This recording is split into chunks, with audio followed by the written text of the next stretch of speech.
આપણે બેને ચૂંટણી લડવાની છે અને જો એમાં તમે પાછા પડ્યા તો તમારાય બાપમાં ફેર છે ને મારાય બાપમાં ફેર છે. ગોપાલ ઇટાલિયા પણ વટથી તમારા ચેલેન્જને સ્વીકારે છે. નમસ્કાર, હું છું ભૂમિ જાની. આપ જોઈ રહ્યા છો સત્યાર્થ મંથન. ગુજરાતના બે ધારાસભ્યો, મોરબીના કાંતિભાઈ અમૃતિયા અને વિસાવદરના ધારાસભ્ય ગોપાલ ઇટાલિયા, આ બંને અત્યારે સામસામી ચેલેન્જ પર ઉતરી આવ્યા છે. ગઈકાલે જે પ્રકારે મોરબીના ધારાસભ્ય કાંતિ અમૃતિયાએ એવી ચેલેન્જ આપી કે ગોપાલ ઇટાલિયા એ મોરબીમાં આવીને લડીને બતાડે, હું એને 2 કરોડ રૂપિયા આપીશ. તેની સામે આજે ગોપાલ ઇટાલિયાએ એક વિડીયો જાહેર કર્યો અને તેને પણ એ ચેલેન્જ એક્સેપ્ટ કરી. હવે આટલા સુધી વાત પૂર્ણ નથી થતી. મોરબીની અંદર કાંતિ અમૃતિયા એ આજે પ્રેસ કોન્ફરન્સ કરે છે અને પ્રેસ કોન્ફરન્સની અંદર નવો જ ધડાકો કરે છે, જેની અંદર ગોપાલ ઇટાલિયાને પણ એક પડકાર ફેંકે છે અને તેને કહે છે કે સોમવારે વિધાનસભા અધ્યક્ષની ઓફિસમાં તે આવે અને એ બંને લોકો રાજીનામું આપી દે. શું છે આખી વાત એ તમે બંનેની ચેલેન્જ અને બંનેની વાત પરથી સમજો આ વિડીયોની અંદર. રાજકારણમાં લગભગ 1982માં આવ્યો અને મારો સ્વભાવ છે સેવાકીય પ્રવૃત્તિમાં ચેલેન્જ ઝીલવાનો, કામ કરવાનો, અમુક વ્યક્તિ સામે ચેલેન્જ ઝીલવાનો. છેલ્લા 3-4 દિવસ જે મોરબીની પોઝિશન છે એમાં વરસાદને એટલી નુકસાની હતી, એમાં હું સોમ મંગળ ગાંધીનગર હતો. ત્યારે અહીંયા જે જરૂરી હતી મોરબીની પ્રજા પાસે હું પહેલાં ક્ષમા માગું કે જે ખાડા છે, પાણી છે, ગટર ઉભરાય એના કામ તાત્કાલિક ચાલુ કરી દીધું.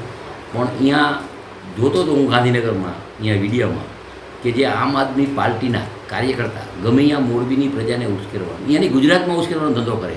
એક વિસાવદરની સીટ આવી, એમાં તો ગોપાલભાઈ અહીંયા આવશે ને ગોપાલભાઈ આમ છે ને ગોપાલભાઈ વારી થશે. એટલે એનો વિડીયો જોયા પછી મને એમ થયું કે છેલ્લા 2 વર્ષથી હું જોઉં ભાઈ શ્રી ગોપાલભાઈ, પહેલાં તમે બોલ્યા હીરાબા વખતે હીરાબાનું બોલ્યા, એ તો કોઈ દી રાજકારણમાં નથી, સ્ટેટમાં નથી. નરેન્દ્ર મોદીનું બોલો, અમિતભાઈનું બોલો, તમામ નેતાનું બોલો અને તમે એમ કહો કે કાંતિભાઈએ સ્ટેટમેન્ટ આપ્યું એટલે પેટમાં તેલ રેડાય છે. પેટમાં તેલ નથી રેડાતું. મેં સાચી વાત કરી છે. તમે આવો, આમાં પ્રોસિજર હોય. તમે એકવાર ચૂંટાણા, હું 7 વાર લડ્યો.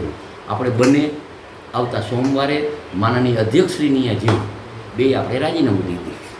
રાજીનામું દીધા પછી ચૂંટણી આવશે. અહીંયા વિસાવદરની ચૂંટણીમાં અમારા કાર્યકર્તા લડશે ને તમારા કાર્યકર્તા લડશે. અહીંયા આપણે બેને લડવાનું. એટલે તમને ખબર પડી જાય ક્યાંય ગોપાલભાઈના નામે ધમકી ન દઈએ ને ઉછેરવાના ધંધા બંધ કરે. અને હું તો જીવાનનો પાકો હોઉં. 98માં પણ આ મોરબીને યાર્ડ માટે હું બોલ્યો હતો કે જમીન જાય તો મારા બાપમાં ફેર હોય. એ જમીન નથી જવા દીધી. મારા ઉપર 120 પી હતો. મને મોરબીના કાર્યકર્તા ઉપર વિશ્વાસ છે કે મારી ચેલેન્જ ઝીલે છે. શું કામ કે એકવાર હરાવ્યા પછી 5 વર્ષ મેં કામ કરી, સેવાકીય કામ, ગામના કામ. એટલે મને વિશ્વાસ છે તમે અહીંયા આવો, તમારા આમ આદમીના તમામ ભારતના નેતા આવે અને અહીંયા મોરબીના મારા ભારતીય જનતા પાર્ટીના કાર્યકર્તા, મતદારોનો વેપારી, અને આપણે બેને ચૂંટણી લડવાની છે.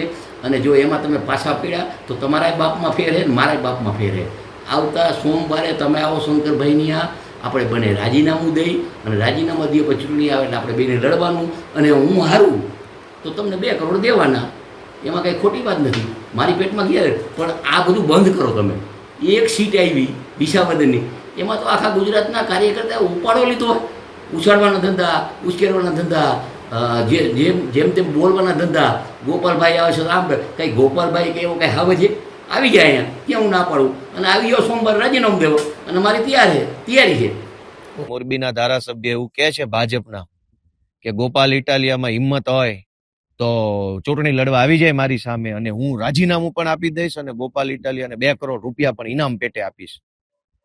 તો મારી મોરબીના ધારાસભ્યએ આપેલી આ ચેલેન્જને આપણે સ્વીકારી લઈએ છીએ સહર્ષ, રાજી ખુશીથી કે જો તમે શુરા બોલ્યા ન ફરે, શુરા હોવ, મરદ માણસ હોવ અને એક જ વખત બોલતા હો ને જબાનના પાક્કા માણસ હોવ તો આજે 10 તારીખ થઈ છે, મોડામાં મોડું 12 તારીખે બપોરે 12 વાગ્યા સુધીમાં રાજીનામું તમારું પડી જવું જોઈએ. ગોપાલ ઇટાલિયા પણ વટથી તમારા ચેલેન્જને સ્વીકારે છે.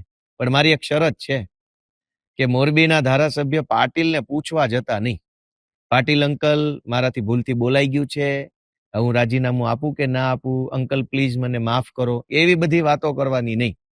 પાટીલને પૂછ્યા વગર જ તે તમારા પોતાનામાં હિંમત હોય, તમારામાં તાકાત હોય અને તમારામાં એવું ડેરિંગ હોય તો CR પાટીલને પૂછ્યા વગર, એની પરમિશન લીધા વગર પાટીલ મને ખીજાશે, પાટીલ મને ઠપકો આપશે, પાટીલ મને મારી ઉપર કાર્યવાહી કરાવશે એવી ડર રાખ્યા વગર મોડામાં મોડું 12 તારીખે બપોરે 12 વાગ્યા સુધીમાં જો રાજીનામું તમે આપી દો તો ગોપાલભાઈ ઇટાલિયા તમારી ચેલેન્જ સ્વીકારે છે.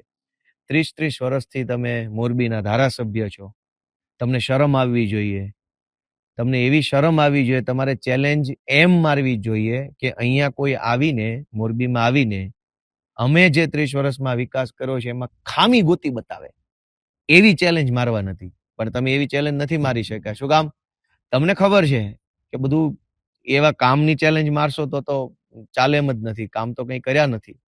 લાતી બજાર છે, પંચાસરા રોડ છે, ઉમિયા સોસાયટી છે, એસપી સરદાર પટેલ સોસાયટી, અનેક વિસ્તારો છે જે મોરબીના પોશ એરિયા કહેવાય, એમાં પાણી ભરાઈ જાય છે ચોમાસામાં. થોડોક 1 ઇંચ વરસાદ આવે ત્યાં તો રેલમછેલ થઈ જાય છે.